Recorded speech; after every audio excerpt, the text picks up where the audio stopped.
Bueno, pues hola a todos, bienvenidos, bienvenidas a Impacto a dos o más, aquí Tiberio y Tristán informando.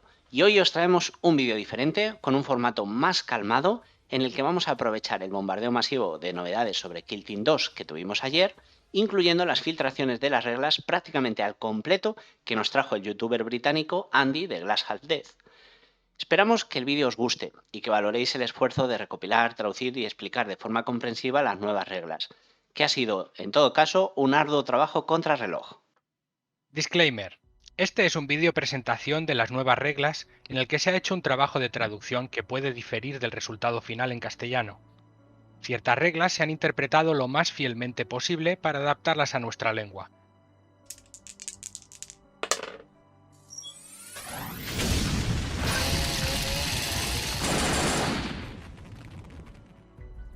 Bien, pues empezamos. Lo primero que nos vamos a encontrar en el core book, en la introducción, es un poquito de lore, de trasfondo de la historia de Warhammer 40.000, incluyendo la descripción de algunas de las facciones. Acompañando a estas descripciones se pueden ver las miniaturas que forman parte de esta facción. Todavía no sabemos si aparecen todos los tipos de operativos o si están recortados. Habrá que esperar al compendium para saber si hay más tipos de operativos que no aparecen en estas miniaturas. El libro también nos explica las herramientas para jugar. Aparece el uso de los nuevos medidores que utilizan diferentes formas geométricas como referencia para las distancias. Para aclarar esto a los que nos escuchan, tenemos cuatro formas. El triángulo, que es la medida más pequeña y equivalente a 1 pulgada, el círculo equivalente a 2 pulgadas, el cuadrado, que serían 3 pulgadas, y el pentágono equivalente a 6 pulgadas. Es decir, podemos seguir usando nuestras cintas métricas en pulgadas, aunque al principio nos cueste hacer la conversión de cabeza. A efectos comprensivos intentaremos dar las dos medidas durante este vídeo. Por contra, los dados siguen siendo D6, con algunos resultados medibles en D3, como estamos acostumbrados.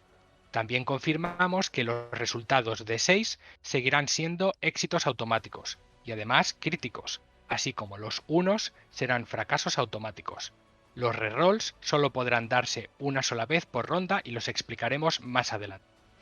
Y bueno, pues como hemos podido ver en las filtraciones que han hecho por Twitter y por diferentes redes sociales los chicos de Games Workshop, ya hemos visto varias de las data cards o fichas de datos de múltiples unidades. De hecho, es posible que el resto de facciones que todavía no se nos han mostrado, pues lleguen a lo largo de los siguientes días hasta el lanzamiento de Octarius. Y en estas data cards tenemos varios atributos que vamos a echar un vistazo. Intentaremos poner una imagen en pantalla para que también tengáis esa referencia visual. Y vamos a echar un vistazo, como digo, a todos los atributos. En primer lugar tenemos la M, que es el movimiento, que nos viene expresada con un número y una forma geométrica e indica cuánto puede moverse una unidad cuando haga su acción de movimiento. El APL es el límite de puntos de acción y es lo que nos indica cuántas acciones puede llevar a cabo un operativo hasta agotar este límite de puntos de acción. Diferentes acciones tienen diferentes costes. Sabemos que hay acciones universales como mover y disparar que cuestan un único punto de acción. Además, el APL tiene otro funcionamiento importante que sirve para contabilizar qué control ejerce un operativo sobre un objetivo. Es decir, por ejemplo, un Astartes que tiene un APL de 3, pues ejercería mayor control que un comando o un Krieg que tiene un APL de solamente 2. Por otro lado, GA es la activación de grupo y lo que nos indica es que hay ciertas unidades que se pueden activar al mismo tiempo, una después de otra, antes de que el enemigo active a una de sus unidades. Esto nos permite, pues, por ejemplo, mover dos unidades, nos da una ventaja táctica para poder hacer dos activaciones seguidas. El atributo de defensa nos indica cuántos dados vamos a lanzar en la tirada para salvarnos de, por ejemplo, un ataque de disparo. El SV es la salvación e indica qué resultado tenemos que sacar en esos dados para poder evitar el daño de un ataque que se nos venga encima. El W son las heridas, son las wounds, y en este caso, como vemos, son muy diferentes a Kill Team 1, donde teníamos siempre pues una, dos o tres wounds. Aquí cambia, ya las heridas son más como un pool, como un reservorio de puntos de vida. Entonces, el objetivo es, por supuesto, conseguir hacer daño que iguale o supere el atributo de heridas del enemigo para poder quitar del campo de batalla a ese operativo. Luego ya en la ficha que ya es la parte de las armas, tenemos la A de ataques, que es cuántos ataques hace un arma específico. La B es la habilidad balística, es decir, qué resultado como mínimo tenemos que sacar para hacer un impacto que sea efectivo. El WS son las habilidades del arma.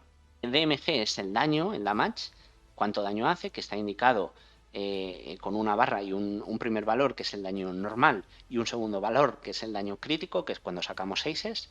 Y el SR y el símbolo de admiración son, por una parte, las reglas especiales del arma y, por otra parte, las reglas especiales que se activan cuando hagamos un impacto crítico. Según lo visto en las reglas, parece ser que únicamente tendremos 2 modificadores a los atributos durante el juego no acumulativos, un modificador a puntos de acción y otro a la penetración, los cuales solo podrán ser de +1 o -1. Y para esto tendremos tokens o marcadores para ayudar a recordar qué operativos han sufrido el bonus o malus. Nos conviene, por supuesto, aclarar que en este nuevo Kill Team las activaciones de los operativos van a ser alternas y que usarán, como hemos dicho, esos puntos de acción.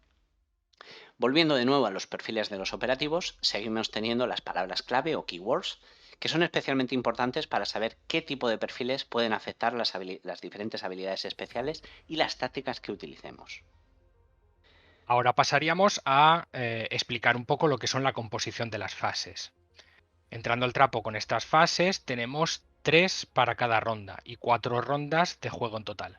Las fases son las de iniciativa, la de estrategia y la fase de Firefight, que podríamos traducir como fase de batalla, y nos referiremos a ella con esta nomenclatura.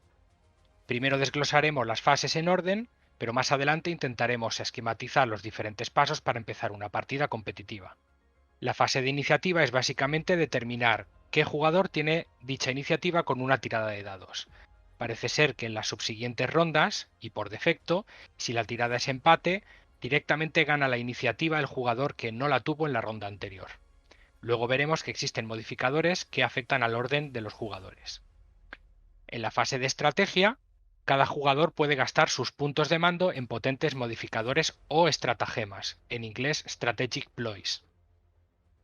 Para esa ronda, esta será la principal forma de gastar los puntos de mando.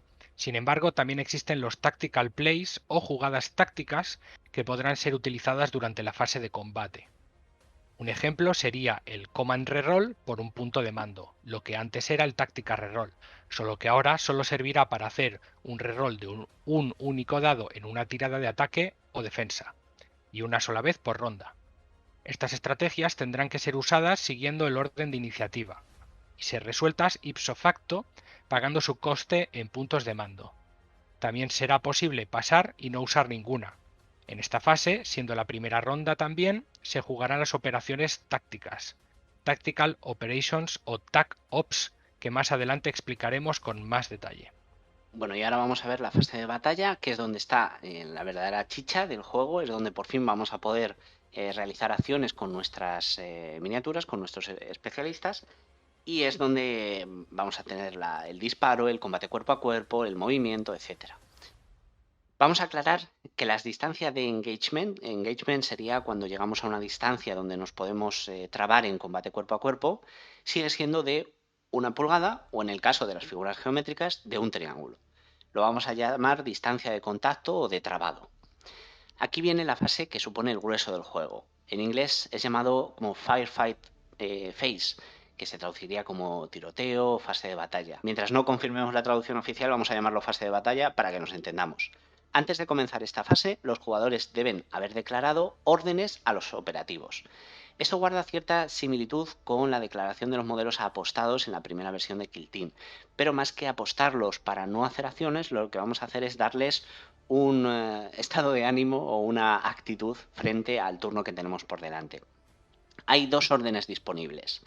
La orden de conceal, que es una orden de encubrimiento, de oscurecimiento, de ocultación, o la orden de engage, que podríamos traducir como orden de ataque o de activamiento o participación. A efectos prácticos, vamos a llamarles a estas órdenes en este vídeo como orden de perfil bajo y orden de perfil alto, respectivamente. Luego explicaremos por qué, porque esto nos va a influir cómo luego la miniatura se va a comportar en las diferentes opciones que tenga. Un operativo con perfil bajo no será visible para el enemigo en ciertas condiciones de visibilidad, pero tampoco podrá ejecutar la mayoría de sus acciones. Por contra, un operativo que se encuentre en perfil alto podrá ejecutar todas sus acciones con normalidad, pero por supuesto estará expuesto al fuego enemigo. Como hemos dicho anteriormente, ahora los jugadores se van a alternar, cada uno de sus operativos los van a activar de forma alterna. Es decir, que durante la fase de batalla, un jugador activará uno de sus operativos que se encuentre en perfil alto, realizando sus acciones, y después el jugador contrario hará lo propio con uno de sus operativos. Las acciones que podremos llevar a cabo se dividen en unas categorías. Primero, las acciones universales, que son las que pueden realizar todos los operativos. Luego, las acciones únicas, que son acciones detalladas en los perfiles concretos de ciertos operativos. Las acciones de misión, que son acciones específicas de algunas misiones. Y las acciones libres, que se pueden llevar a cabo en ciertas condiciones que permitan su activación. Dentro de las acciones universales tenemos, por ejemplo, el movimiento, donde este tipo de acción puede ser algo confuso dado el nuevo uso de tipo de medición tal y como hemos dicho anteriormente. Pero básicamente podremos romper la figura de la distancia de movimiento en figuras inferiores, siempre sin exceder el máximo del movimiento. Es decir, que si un operativo, por ejemplo, mueve un pentágono o 6 pulgadas, podemos dividir su movimiento en 3 círculos o 3 veces 2 pulgadas. Este sistema conlleva un cambio sustancial en la forma de moverse, el movimiento de hacerse en segmentos de dichas formas geométricas. Si, por ejemplo, el operativo que tiene de movimiento un pentágono o 6 pulgadas, ya no le vale mover deliberadamente 5 pulgadas, 10 o 5 pulgadas y media, sino que ha de hacerse en segmentos absolutos de 1 pulgada, 2 pulgadas, 3 pulgadas, etc. Únicamente podremos mover menos de un triángulo, o lo que quiere decir 1 pulgada, si el operativo se topa con un obstáculo o entra en rango de contacto de otro operativo donde no sea posible completar ese segmento. Pero dicho movimiento, a pesar de haber gastado menos de un triángulo o 1 pulgada, seguirá descontando un triángulo o 1 pulgada, dado que es el valor mínimo a contabilizar. En el caso de las unidades voladoras, estas están sujetas a las mismas reglas, con excepción de que pueden ignorar otros operativos y obstáculos verticales como si no estuviesen. La acción universal de carga por un punto de acción ya no será más una tirada aleatoria. Básicamente será un movimiento normal al que podremos añadir un círculo extra, es decir, 2 pulgadas. Como en Kill Team 1, el operativo tiene que quedar dentro del rango de contacto del enemigo para quedar trabado en combate cuerpo a cuerpo. Si esto no fuera posible, la carga se cancela y el operativo simplemente no gasta el punto de acción de la carga que declaró. Ya no hay reacción a la carga. El operativo designado para cargar no podrá hacerlo si hubiese recibido la orden de perfil bajo. Tampoco si ya se encontraba trabado con otro enemigo o si hizo un movimiento normal, sprint o retirada durante la misma activación.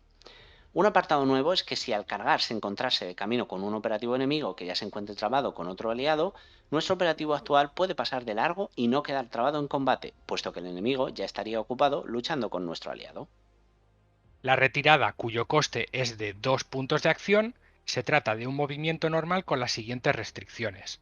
Solo podría hacerse si el operativo se encontraba trabado y nunca puede terminar el movimiento trabándose con otro operativo enemigo. Tampoco podría hacerse si en la misma activación el operativo se movió, hizo un sprint o una carga previa. El dash, por una P, que podríamos traducir como movimiento rápido o sprint, se trata de un movimiento extra que no puede exceder de 1 cuadrado o 3 pulgadas. La única restricción es no haber cargado en la misma activación. Básicamente es una acción que puede ser usada como movimiento extra después de haber movido con anterioridad. Por un punto de acción podemos pasar, pero esta regla es curiosa, ya que las reglas nos presentan esta inacción por el coste de un punto de acción, alegando que se puede repetir más de una vez en la misma activación para aquellos operativos que no deseen hacer nada más, pero que les siga quedando puntos de acción a gastar. Básicamente es pasar de hacer más acciones, pero haciendo que gastes todos los puntos de acción restantes en esa decisión. Por un punto de acción podemos hacer un pick up, es decir, recoger. Se trata de recoger un objeto que sea recogible a rango de un triángulo, es decir, 1 pulgada. Una vez recogido, el operativo lo porta hasta que desee soltarlo en una de sus activaciones. Al contrario que al recogerlo, soltarlo no tiene coste. Por supuesto, si el operativo es abatido, el portador soltará dicho objeto a rango de un triángulo y visible para él mismo. Es decir, no puede soltarlo a través de una pared. Tampoco podrá recogerse ningún objeto si el operativo se encontrase trabado en combate. Y la sorpresa es que tenemos Overwatch por 0 puntos de acción, pero este Overwatch tiene unas reglas especiales. Y es que esta mecánica ha cambiado completamente. Durante la fase de batalla, si uno de los jugadores se queda sin operativos que activar en su turno, pero el oponente sigue teniendo operativos disponibles, este jugador tiene derecho a realizar un solo Overwatch por ronda que cumpla estas características. El jugador seleccionará uno de sus operativos que tenía orden de perfil alto y podrá realizar un disparo llamado de contención u Overwatch, teniendo reducido en 1 la habilidad balística del operativo. Por supuesto, no se puede realizar Overwatch sobre objetivos que estén ya trabados en combate. La acción universal de disparar por un punto de acción es la acción de disparo básica y esencial. El operativo solo puede elegir un perfil de arma aunque lleve equipado un arma combi. En ningún caso podrá disparar si el operativo tiene perfil bajo o si está trabado en combate. El disparo sigue la siguiente mecánica. Primero se escoge el perfil del arma que va a disparar y se coge el número de dados acorde al valor del ataque del arma. Se selecciona el objetivo, el cual debe ser visible y no estar trabado en combate con un operativo aliado. El operativo que dispara lanza sus dados de ataque, y todo dado con resultado igual o superior a su atributo de habilidad balística impacta al objetivo. Los 6 son considerados impactos críticos. El resto de dados por debajo de la habilidad balística, incluyendo los 1, que son fallos automáticos, son descartados. En ese momento el defensor lanza sus dados de defensa y se queda con aquellos con valor igual o superior a su atributo de salvación. De igual manera, los 6 son considerados salvaciones críticas. El resto de dados por debajo del valor de la salvación son descartados. En este punto, si el defensor se encontraba cubierto, puede asegurar uno de los dados de defensa con resultado positivo sin necesidad de lanzarlo. Aquí es cuando resolvemos la situación, considerando ya solo los resultados positivos, sean normales o críticos, tanto en ataque como en defensa. Una defensa normal puede anular un impacto normal. Una defensa crítica puede anular un impacto normal o un impacto crítico. 2 defensas normales pueden anular un impacto crítico. Aquí podemos ver cómo el defensor elige qué impacto recibe. Será de vital importancia calcular cuánto daño asumir por este operativo. Por lo tanto, es una decisión estratégica. Siempre interesante conocer y saber y contrarrestar los efectos críticos de las armas del jugador enemigo. En este punto resolvemos los impactos que finalmente progresan y no han sido salvados, restando del contador de heridas de defensor el daño correspondiente a los impactos normales y críticos que recibió, y resolviendo los efectos adicionales de dichos impactos críticos si los hubiere. Finalmente, si cualquiera de los operativos que recibieron el ataque, ya sea uno o varios, quedaron fuera de combate, se retiran de la killzone, una vez se haya resuelto la acción de disparo al completo. Queremos añadir un comentario sobre la acción de disparo. Nos resulta curioso que el manual no haga mención a la posibilidad de dividir los dados de ataque entre varios objetivos, pero sí incluye la posibilidad de que varios enemigos sean dañados al mismo tiempo. Creemos que Games Workshop ha querido restringir y dividir lo que son ataques a objetivos individuales con las armas básicas de los operativos, y lo que son daños por tácticas y armas especiales que puedan dañar en grupo. Por un punto de acción tenemos lo que es el combate. Como es de esperar, no se puede realizar esta acción a no ser que 2 operativos estén trabados en combate a menos de un triángulo de distancia. Teniendo en cuenta que el operativo activo en el momento del ataque es el atacante, se seguirán las siguientes pautas. El atacante selecciona un objetivo válido dentro del alcance de combate, es decir, un triángulo. El atacante selecciona el arma que usará, cogiendo el número de dados equivalente al atributo de ataque del arma a utilizar. El defensor procederá de igual forma después de que el atacante haya hecho su selección. Se realiza el ataque. Para ello, ambos jugadores lanzarán sus dados al mismo tiempo y retirarán todos los dados con un valor inferior a su habilidad de combate. Como en el disparo, los valores de 6 se considerarán impactos críticos. La forma de resolver la contienda será la siguiente.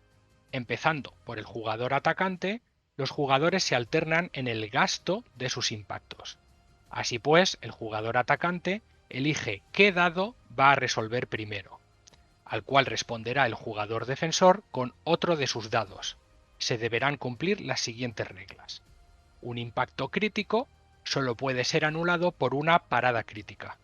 Un impacto normal puede ser anulado por una parada normal o por una parada crítica.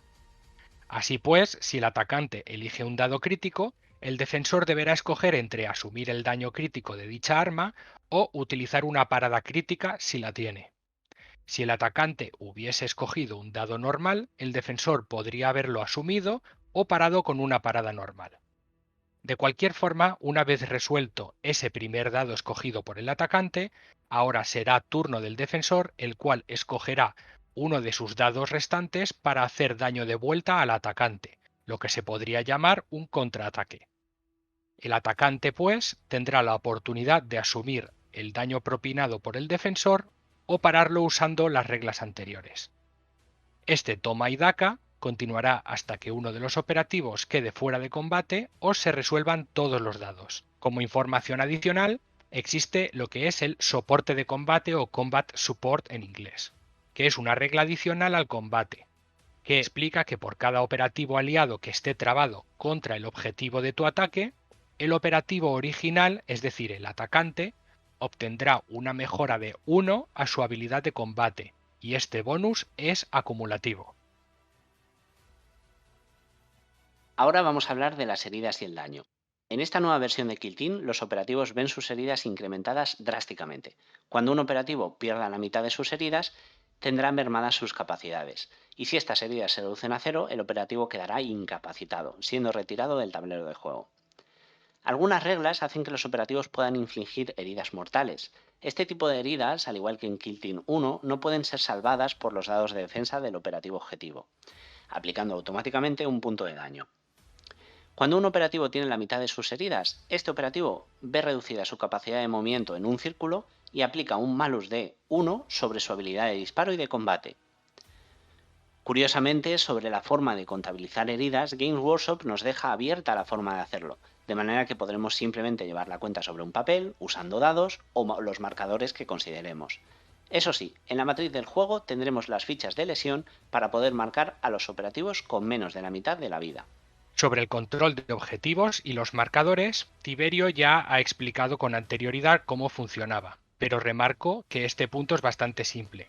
Es decir, los puntos de objetivos serán controlados por aquel jugador cuya suma de los puntos de acción de sus operativos o APL sea superior y estén dentro del rango de un círculo del objetivo.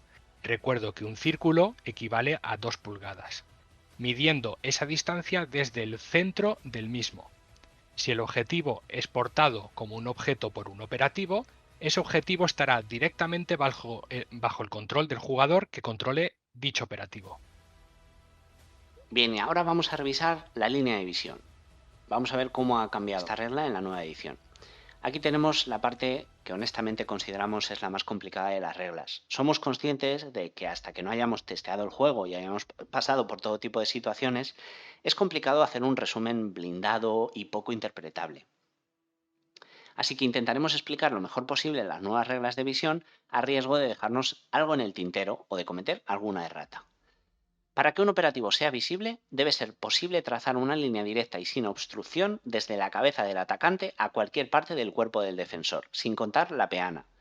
En cualquier caso, si la peana obstruyese la línea de visión, por ejemplo, si el objetivo está en altura, se toma la peana como invisible.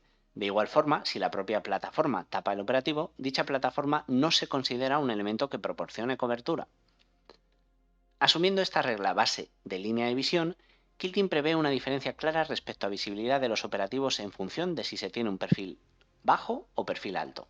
Recordad las órdenes de ocultación o las órdenes de ataque o engage. Antes de nada, aclaramos la diferencia entre a cubierto y oscurecido. A cubierto es el anterior oscurecimiento, es decir, una miniatura utiliza la escenografía para ser menos visible. Oscurecido en esta versión es cuando un operativo no es visible en absoluto. Si el operativo objetivo tiene perfil alto, podrá ser visible siempre y cuando no esté oscurecido. Es decir, que únicamente la escenografía que oscurezca podrá taparlo por completo para no ser visible. Si el operativo objetivo tiene perfil bajo, podrá ser visible siempre y cuando no esté a cubierto ni oscurecido. Es decir, que la escenografía que le ofrezca tanto cobertura como oscurecimiento le tapará lo suficiente como para no ser visible. Aquí es donde vemos la principal diferencia entre las órdenes de perfil bajo y perfil alto. Mientras que perfil alto o orden de engage permite a un operativo activarse con normalidad, utilizaremos perfil bajo u orden de conceal para operativos que nos interese salvar a toda costa o mantener a cubierto ofreciendo apoyo táctico al resto de operativos. Para entender si un operativo será válido como objetivo de nuestros disparos, habrá que tener en cuenta dos medidas. Primero, la distancia a un punto de escenografía que proporcione cobertura y por otro lado la distancia entre el atacante y el objetivo. Primero intentemos explicar esto en una situación de la vida real. Esto lo hacemos así porque Games Workshop se ha basado en combates de la vida real para poder resolver este tipo de cuestiones. Esto nos ayudará luego a imaginar las razones de las reglas que veremos. Imaginemos que vamos a dispararnos contra un enemigo en un campo abierto, en el cual hay una valla que nos separa entre nosotros. Si me encuentro a distancia y no me acerco a la valla lo suficiente, será muy difícil para mí poder ver a mi enemigo, puesto que no puedo asomarme ni por encima de la valla ni utilizar posibles recovecos en la misma. A su vez, aunque yo me encontrase relativamente cerca de la valla, si mi enemigo está bien lejos, la valla no me dejará verlo, puesto que la distancia hace que sea un objetivo más pequeño y bloqueado por la maldita valla. Sin embargo, si yo entro en contacto con la valla, aunque mi enemigo no lo esté, yo sería capaz de permanecer en cobertura y a la vez poder verle, puesto que él estaría lo suficientemente separado de la valla y yo lo suficientemente cerca como para tener plena visibilidad. Aquí he podido hacer una pequeña tabla con ciertas situaciones en las que podemos ver desde el punto de vista del atacante si podemos ver o no podemos ver al objetivo. Voy a proceder a exponer las diferentes situaciones. Tomemos en cuenta que A es el atacante y B es el objetivo. En la primera situación, A está a más de un círculo de la cobertura y B también. Por lo tanto, A no puede ver a B, porque ambos están lejos. En la segunda situación, A está entre un círculo y un triángulo de la cobertura. Recordemos que para poder estar a cubierto se debe de estar a un triángulo o menos de la cobertura. En este caso no estamos ni lo suficientemente cerca para estar a cubierto y beneficiarnos de esa valla o de esa pieza de escenografía, pero tampoco estamos lo suficientemente lejos como para no poder ver al enemigo. En este caso, como estábamos comentando, el atacante estaría en ese punto muerto y B, es decir, el objetivo, estaría a mucha distancia, a más de un círculo de la cobertura. El atacante seguiría sin poder ver al objetivo, a B, ya que no está lo suficientemente cerca ninguno de los dos. En el tercer escenario, el atacante estaría a un triángulo de la cobertura o menos, de modo que se puede beneficiar de esa cobertura y tendría plena visibilidad, puesto que puede encaramarse a esa pieza de cobertura para poder visualizar al enemigo. Y B estaría, desgraciadamente, a más de un círculo de distancia, igual que en las situaciones anteriores. En este escenario, A estaría a cubierto, es decir, se beneficiaría En este caso, A estaría a cubierto y podría ver a B sin ningún tipo de restricciones. En el siguiente escenario, A seguiría en esa zona muerta de entre un círculo y triángulo de la cobertura, pero en este caso B, el objetivo, también estaría en el punto muerto de entre el círculo y el triángulo de la cobertura. En este caso A podría ver a B, dado que ambos están relativamente cerca y en un punto en el que podrían disparar a través de los recovecos de esa valla. Y en el último escenario, A seguiría en el punto muerto de entre el círculo y triángulo de la cobertura, y B estaría plenamente pegado, es decir, a un triángulo o menos de la cobertura. A podría ver perfectamente a B, pero en este caso sería B el que se beneficia de dicha cobertura. En todo caso, para que exista la posibilidad de cobertura, tanto para el atacante como para el objetivo, tienen que estar a una distancia mínima de un triángulo. Y si el objetivo está en cobertura y además tenía la orden de ocultamiento o perfil bajo, pasa de estar a cubierto a estar oscurecido, a pesar de que exista una línea clara de visión en la práctica, a no ser que el atacante esté a menos de un círculo de distancia. En ese caso, se considera que es un tiro a bocajarro y la cobertura no tendría lugar. Ahora hablaremos un poco de las kill zones. Hay diferentes piezas de terreno que tienen su propia categoría y por lo tanto no se tratan igual. Tenemos piezas pesadas, heavy, que proporcionan oscurecimiento, ligeras, light, que proporcionan cobertura, a no ser que se diga lo contrario, y piezas de terreno que por sus características son atravesables.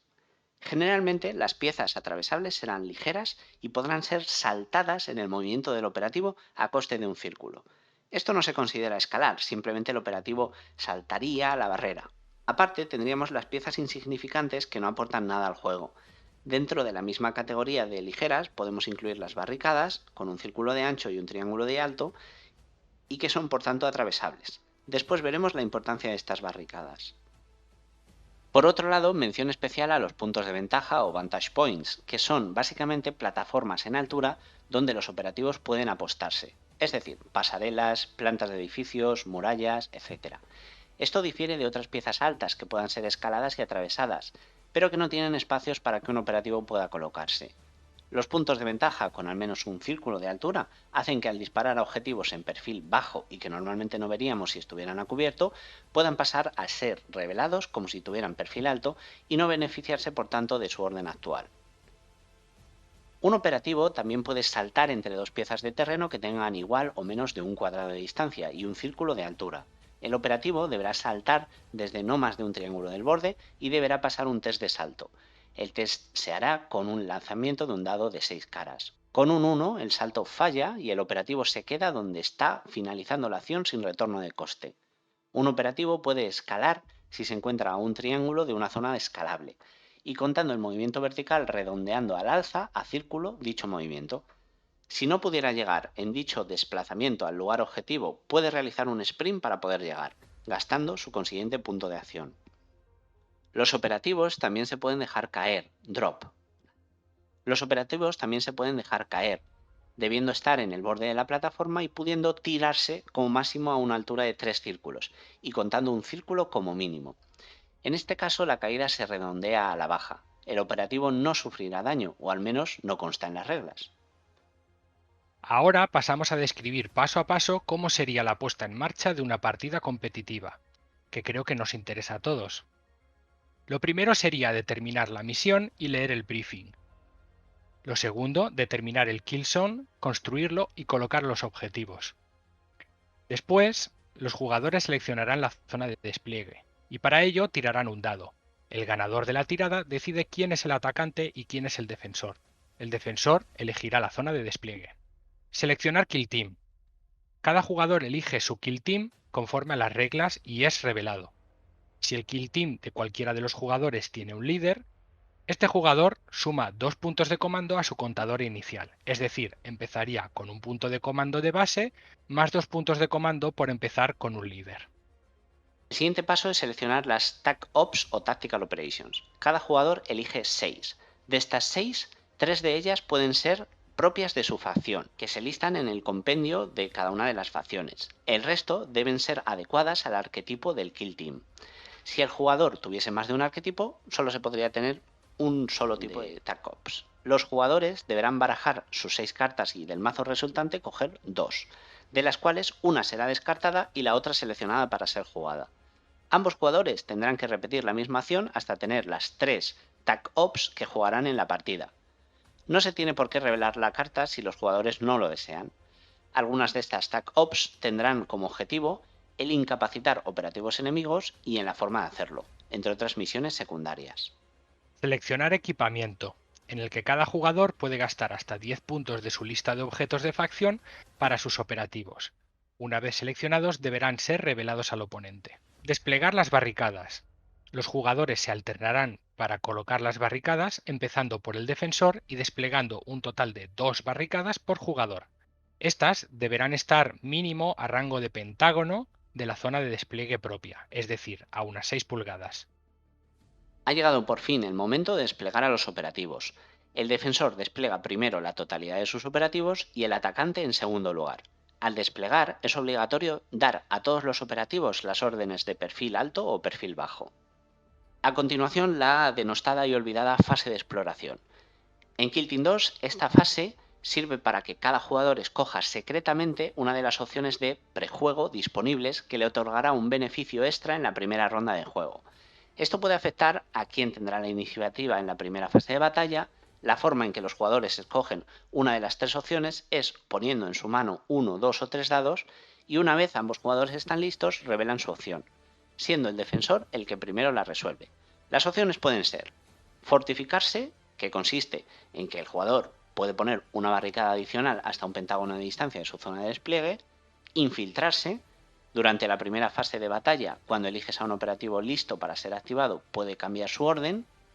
Y por último, reconocimiento. Puedes hacer un dash gratuito o avance rápido para un operativo que se encuentre dentro de la zona de despliegue. En este punto empieza la partida, donde en función de lo escogido en la exploración, el orden de los jugadores cambia de la siguiente forma. Si se eligió fortificarse e infiltrarse, el que se fortifica empieza. Si se eligió infiltrarse y reconocimiento, el que se infiltra empieza. Si se eligió reconocimiento y fortificarse, el que reconoce empieza. Y si ambos eligieron lo mismo, el atacante es el que elige quién empieza. El juego termina después de la cuarta fase de batalla. Si un jugador se queda sin operativos, el otro jugador debe seguir jugando hasta que finalice el juego de forma natural. Esto es importante en el juego competitivo. Al final del juego se cuentan los puntos. Cada jugador puede ganar como máximo 12 puntos por objetivos de misión. Cada jugador puede ganar como máximo 2 puntos por cada tag op, haciendo un máximo de 6 puntos. Si un jugador tiene todos sus operativos pintados al menos para Battle Ready, gana 2 puntos adicionales. Y cada jugador puede ganar como máximo 20 puntos en total. Bueno, y por fin hemos llegado a la parte final del vídeo. Esperamos que os haya gustado, que hayáis aprendido un poquito más sobre las reglas de la nueva edición de Kill Team y por supuesto, si os ha gustado, dadle a like, suscribíos para más contenido y no olvidéis dejarnos un comentario. ¡Hasta la próxima!